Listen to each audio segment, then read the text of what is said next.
j'espère que vous allez bien et que vous passez une bonne matinée. J'ai fini, j'ai lu Hercule Poirot, le crime de l'Orient Express.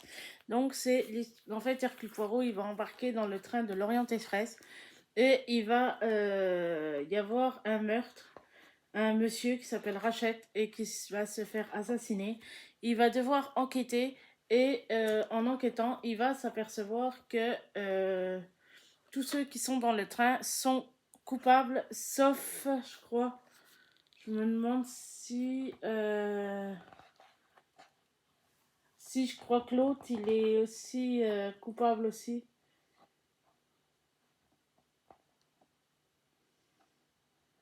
Ah oui, il n'y a que le directeur, je crois, qui est pas coupable dedans.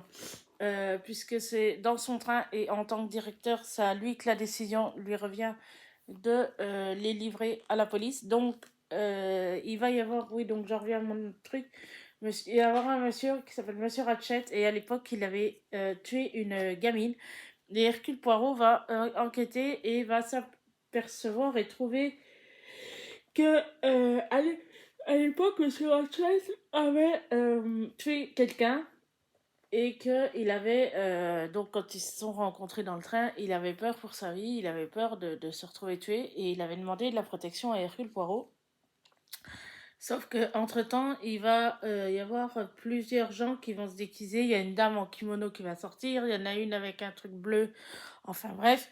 Et il va se faire tuer quand même d'un coup de couteau et de plusieurs coups de couteau. Mais en fait, il va s'apercevoir que tous ceux qui sont dans le train, c'est eux qui l'ont tué, c'est eux les coupables et qu'ils ont tous participé au meurtre.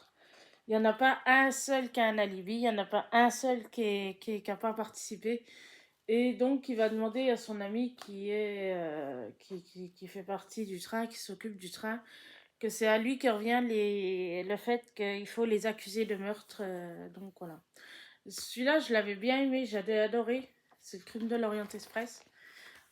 En plus, c'est un des premiers livres que j'avais acheté et que j'avais acheté en BD. Je les trouve vraiment très très jolies. Les BD, elles sont vraiment super belles, bien faites et tout.